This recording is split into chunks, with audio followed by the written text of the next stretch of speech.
looking at Mountain America Stadium in Tempe, Arizona, the site of this Saturday's matchup between ASU and West Virginia. The Sun Devils are trying to stay in the Big 12 conference conversation. And we're here to get you set for the game on this edition of the Cronkite Sports Report. Welcome in. I'm Nate Mills. And I'm Keon Russell. And what a roller coaster of a season it has been for ASU, but still plenty to play for. There's still a chance to compete for that second spot in the Big 12, and they still even have a chance to contend for a title this year. Yep, they're bowl eligible, and with a big win against Iowa State 2 weeks ago, that moved the Sun Devils to 6-3, and that's sort of a long ways away from what they expected before the year. They were coming off of 2024 where they finished 11-3. They won the Big 12 the first time they were in that conference. They faced Texas in the college football playoffs, but injuries have kind of halted those expectations a little bit, and we'll talk about that in a minute. Arizona State is sitting at 6-3. And again, that's not what fans were expecting at this time of year. Definitely not what they were expecting, but, they're kind of sitting middle of the pack, especially since they returned a good key piece of those starters from a season ago. They lost Cam Scatterboo, but again, so many players that they brought in, they have to still compete and, live up to the Arizona State standard that they set for last year. And a Big 12 conference that knows how to score points. There's been a lot of responsibility placed on the defensive side of the ball. Yeah, Nate, but with one of the harder schedules in the country, this defense has answered the call. I remember last year, it was tough getting off the field when it came to the defensive side of the ball. This time, they are one of the strong suits for this Arizona State team. The defense is holding opponents to an average of 22 points per game, and 4 teams averaging 500 total yards per game playing against Arizona State. They held them to just over 300, 110 yards rushing per game, 22 sacks through 9 games, and 24 forced fumbles. They know how to take the ball away and get that ball back to their offense so they can make plays happen. How about the teams that Arizona State has played too? Teams that average over 500 yards per game, holding them just over 300 is a big hats off to defensive coordinator Brian Ward, who has really turned that defense around over the past 7 years he's been with the Sun Devils. And we're certainly going to need Brian Ward and that defense to step up against this West Virginia team because they have it humming right now. Scotty Fox Jr., they just hung 45 points on Houston. This past week, they beat a good Colorado team. So we're going to see what they can do against this West Virginia team on homecoming day. Coach Rodriguez is a guy that I've studied for a long time, his offense, dating back to when I was a high school coach out here, and he was the head coach in the state. And he did a phenomenal job down there. Won a lot of football games. So for us, and for me, this is a really good challenge. And his team plays really, really hard. They're on a 2-game win streak. They could very well be on a 3-game win streak. So this is a team that's getting better and better and better. So one stat of note for West Virginia is the fact that they have led the league in rushing defense over the past 3 weeks. And I know Arizona loves to run that football, so they'll look to exploit that to hopefully find some advantages for their team. ASU is playing at Mountain America Stadium with the home crowd behind them in this one. It's homecoming weekend, and there is sure to be a good turnout for the fans. Our Grace Johnson is at Mountain America Stadium with more on how the Sun Devils are getting ready for action for homecoming. Yeah, Mountain America Stadium should be packed again for this homecoming game between ASU and West Virginia, and we can expect lots of tailgates and lots of pregame festivities. And recently, I hung out with a longtime season ticket holder who has stuck with the Sun Devils through the thick and thin. Let's go! For 50 years, Steve Perez has lived and breathed ASU football. Got him. As a season ticket holder, the 69-year-old has only missed one home game during that time. Tell everybody in my family, don't you get married on an ASU game day because I'm not coming. And I said, don't die on an ASU game day because I probably won't come to the funeral. What began as a bunch of college buddies attending ASU games in the 70s has become a lifelong tradition that starts as a tailgate. Go Devils! And then fills an entire row at Sun Devil Stadium. You made it!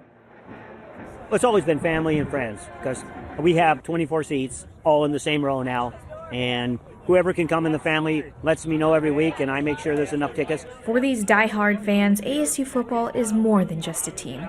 It's a community built on decades of friendships and tradition. We just love our family and our friends, and it's a great time to get together. With so many memories and just so many good friends that have grown up. After half a century of tailgates and games, the memories for Perez are irreplaceable. This means a lot to me. This is the last thing in my life that means a lot to me. I said, you know what, I'm going to die before I ever see ASU play the 2 Rose Bowls, and they did last year. Perez and his crew have seen it all from ASU football, from the Rose Bowl win to the 1975 undefeated season to last year in their first ever Big 12 championship win.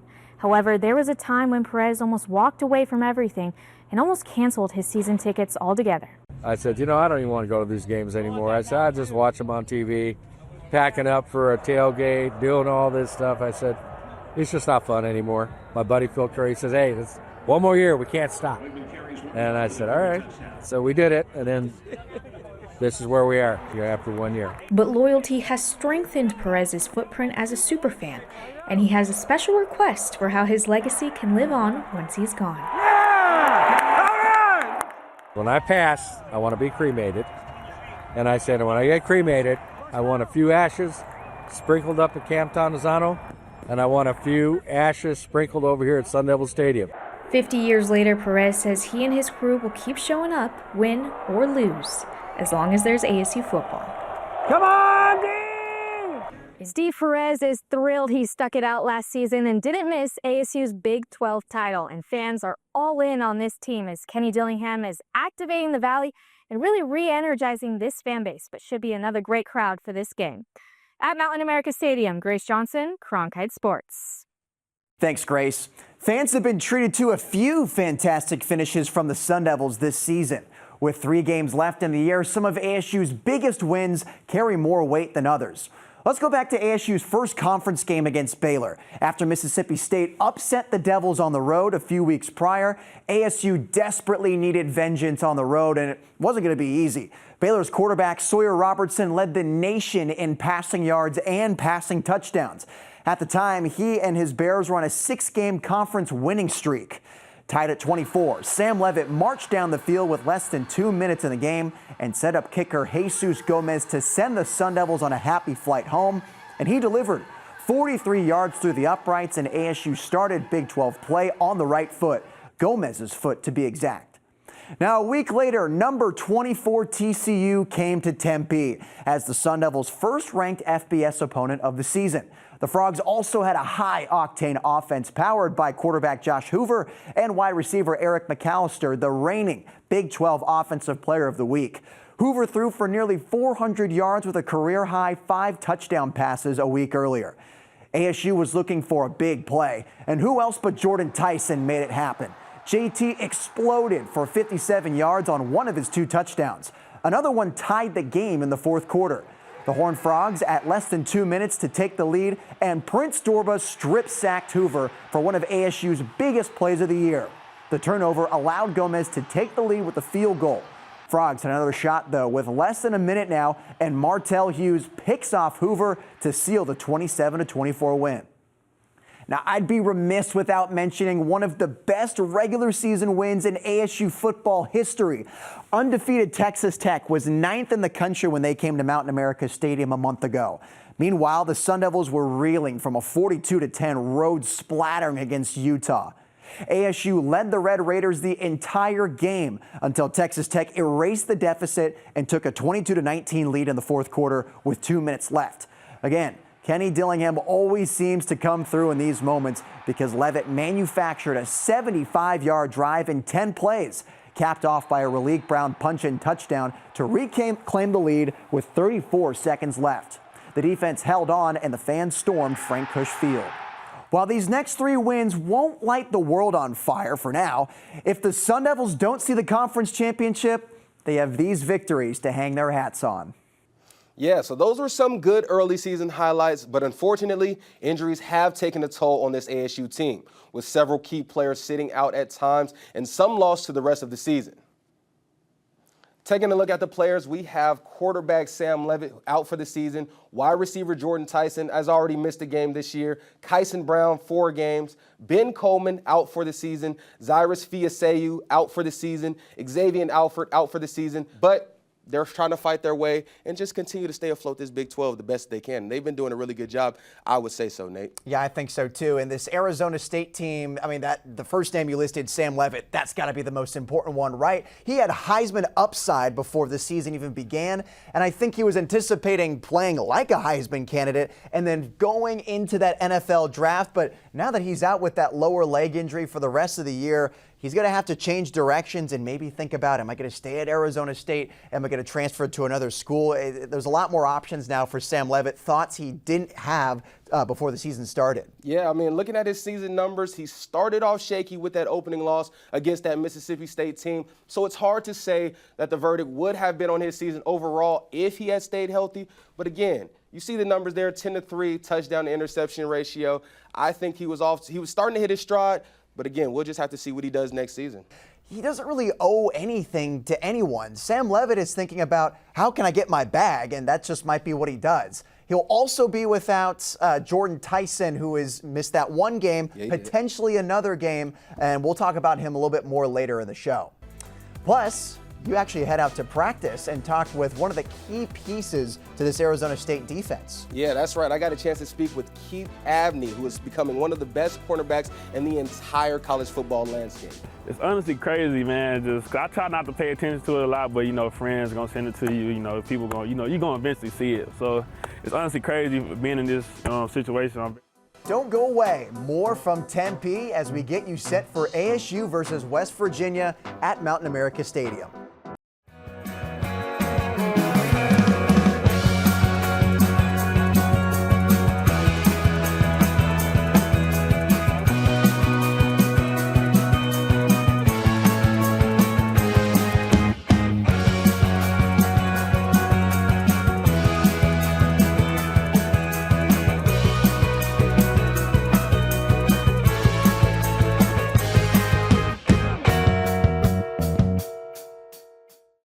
First and 10 from the Texas State 30-yard line. Off play action, Leavitt dodges an oncoming rusher, throws downfield to a wide-open receiver, Tyson, and Tyson dives forward into the end zone for a spectacular touchdown of 30 yards.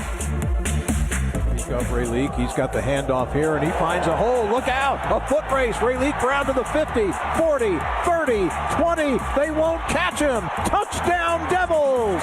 A 75-yard burst off the left side by Ray Leak Brown. There's the snap. Hoover drops back. Here comes the pressure, and he goes down. The ball's out. The ball's out, and I think Arizona State has it. The Sun Devils have recovered the fumble. Hoover was sacked. Prince Dorba. Empty formation. Leavitt flushed out of the pocket, rolls right, throws on the run as Tyson. Tyson to the 30, Tyson to the 25. Tyson tripped up inside the 25-yard line, down at around the 22. Middle of the field looks open, and there's an Iowa State defender aligned against all of them. That opens up the middle of the field. There goes Sims, off to the races. He may go 50, 40. Say goodbye to Jeff Sims. He is going to go end-to-end for an Arizona State touchdown. An 88-yard run by Jeff Sims on 3rd and 4, and Sims takes it the distance. Some great calls this season from Tim Healy and some nail biters, which have been something of a hallmark under Kenny Dillingham during his time at Arizona State. He always seems to win the close ones. And that's right, especially in those big-time conference games. They show up when their backs are against the wall, Nate. I will not lie. There have been some questionable calls on offense. Kenny Dillingham's luck is otherworldly. 7-0 in points decided by 7 or fewer points. Wow.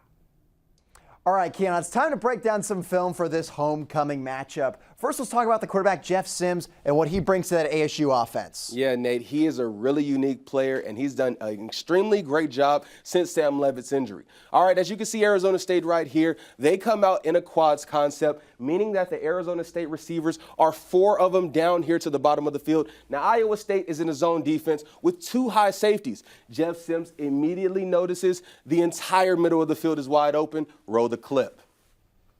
As you can see, he snaps the ball, he follows his blocker, has one man to miss, and he does just that. Not too many quarterbacks in the country can make plays like that happen with his legs, but Jeff Sims does. And that's exactly why Arizona State brought him into this program to sit behind Sam Leavitt in cases of times like this. And he did just that with 200 yards on the game. That looks like vintage Jeff Sims right there. He's in his 6th year of college football. This is Georgia Tech Jeff Sims right here. Okay, so we talked about the Arizona State defense as well. What's the most important part of that, especially considering the defensive line? Yeah, Nate, it's a really impressive group, and they've improved so much from last year, and especially this defensive line. Pay attention to Prince Dorber right here at the top of the screen, lined up against that right tackle. He wins immediately. Go ahead and roll the clip. Going up against this right tackle, he wins with his hands, gets underneath, and not only does he get the sack, but he gets the takeaway, something that Arizona State has done so well of this season, having 24 on the year. Arizona State is poised to do something like this because they thrive off of turnovers, getting the ball back to their offense. And look at Prince Dorber right here. He's saying, "Get off me, little man." Finally, Keon, it hasn't been the best season so far for this West Virginia team, but they're still very dangerous in their own right. They definitely are, and especially with Scotty Fox Jr., they're now humming on the offensive side of the ball, but to set up that passing game, you have to have a good running game, and that's exactly what West Virginia has. They're going to have a little bit of eye candy here. 2 offensive line are going to pull around to the left side of the ball, but then they're going to hit the outside, and this is something that Arizona State has to pay attention to, especially in this game, and protect the edges. Go ahead and roll the clip. They love to stretch the ball outside the field and hit the numbers. And something Arizona State defensive ends do so well, they protect the edge and force everything back inside. And that's something that you're going to have to do against this West Virginia team that loves the outside run, zone scheme, and they love to just hit the outside. So pay attention on the outsides for the defensive ends. All right, thanks. So on paper, this game favors ASU. I would say it's a must-win game for the Sun Devils. Yeah, it definitely is, especially with Texas Tech right now, currently the favorites to be in the Big 12 championship. Number 2 spot still up for grabs. A lot of teams competing for that position. Yeah, and I think you're looking at the Big 12 standings here. There's a lot of scenarios here. If ASU wins out going 3-0, they'll sit at 9-3 for the year and 7-2 in the conference. The old cliche, one game at a time, starts with Saturday's matchup against West Virginia. And Keon, you actually went out to practice the other day. Yeah, Nate, I met up with Keith Abney, who is quickly becoming one of the top cornerbacks in the entire country, and he's only a junior. I was able to talk to him about his approach to the game and how he's handling this season. Keith, what is it like to be gaining so much national attention due to your level of play here at Arizona State University? It just feels good, man. It's a blessing just to be in this position, just, kind of seeing all the hard work that I've been putting in, kind of, pay off a little bit. So it's good, just a blessing for sure. You're one of the top corners in the country due to your play. What exactly does it take and goes into being a great corner at this level of football? I'll say just it's the process, man, finding you a good process, knowing what you're going to do each and every day, knowing the work that it takes, film study, having good technique, coming out here and practice and trying to get better at something every day. Going up against a guy like Jordan Tyson day in and day out here at practice, how has that made you a better athlete? Seeing him take the next step, it kind of motivated me to take the next step. Seeing him come in early, getting in extra work motivates me to come in early, get extra work. Cool. I did my research. I hear that you were a national champion roller skater at the age of 13. How are some of the skills that you learned there translated to make you a better football player on the field? I'll say, when it comes to balance, endurance, on a long drive, having that ankle balance, core balance, being able to skate for a long time, and I feel like those are the 3 main things that translate. All right, it's West Virginia this time around. You've done obviously your scouting and you've watched film. What challenge does that offense present for you guys on the defensive end of the ball? I feel like they present a great challenge, man. They're on a little hot streak right now. They've been winning some games. They're playing winning football. Their quarterback is playing good football. Their receivers are playing good football. I feel like they are a very physical team. They present a great challenge for us, and it's going to be, great for us, coming in and trying to match that and, overcome that. I know you appreciated Kenny Dillingham giving y'all the week off. Now that you got the ball in your hand, it's time to play a little catch while we ask some questions and get to know more about Keith Abney. Seeing your name on a bunch of these different draft big boards, what does that mean to you, and just say about all the hard work that you've put in over the course of your time playing football? It's honestly crazy, man. I try not to pay attention to it a lot, but friends are gonna send it to you. People gonna, you're gonna eventually see it. So it's honestly crazy being in this situation. I'm very thankful, very blessed, very grateful. A ton of adversity this year, came in with a bunch of high expectations. Injuries have happened, but you still have a chance in the Big 12 and still an outside chance to make the college football playoff. Just what is the team's mindset, I guess, approaching something like that? I feel like this just kind of get back to level one of us, man. Just, the main thing is just focusing on us, focusing on our team, just doing what we have to do, because if we don't win out, nothing gonna happen. So. And how exciting is it going to be in front of your home fans on homecoming, playing against West Virginia, an opportunity to just, like you said, get another W? It's gonna be great, man. Hopefully it's a sellout crowd. Our home team, they've been doing great. The crowd has been doing great. I think we done had all sellout games this year, man. So I look forward to seeing Sun Devil Nation out there. Sounds good, Keith. All right, give me something. I appreciate you, man. Yes, good luck on the rest of the season, my man. Yes, sir. And that's a wrap. Yes.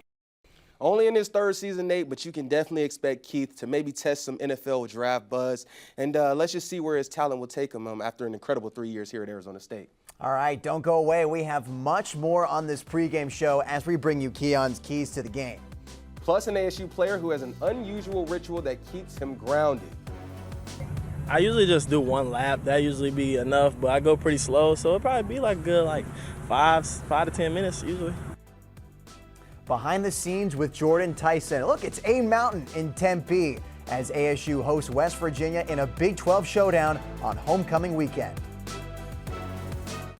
I grew up in a small border town, and water was really important to us.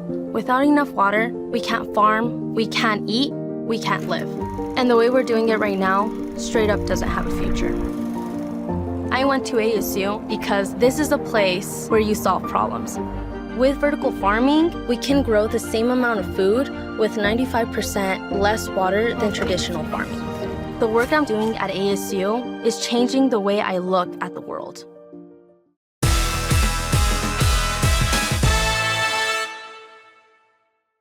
Welcome back to the Cronkite Sports Report. ASU hosting West Virginia, and both of these teams have an interesting offense. They're both led by quarterbacks who have only stepped into their roles within the past couple of weeks. Yeah, Nate, and both of these quarterbacks are putting up some really interesting numbers. We're going to start on the West Virginia side of things with Scotty Fox Jr., or as others like to call him, Foxy Moxie, Moxie Foxy. He's bringing the Moxie to this West Virginia offense. Come on now. He loves to push the ball down the field, showing off that arm, over 800 yards so far, but he also likes to run. With 17 carries this past week, they like to utilize his feet. The biggest weakness for Fox is the fact that he makes mistakes. He's a freshman. His touchdown to interception ratio isn't great, sitting at 5-4 on the season. He threw 2 interceptions against Colorado. There's opportunity for Keith Abney and this ASU defense to really take advantage and force some turnovers, something they've done a great job at all season long. And that's the West Virginia side. For Arizona State, we've talked about Jeff Sims and his ground game. His first full game start was against Iowa State, and he broke the school rushing record for quarterbacks in a single game.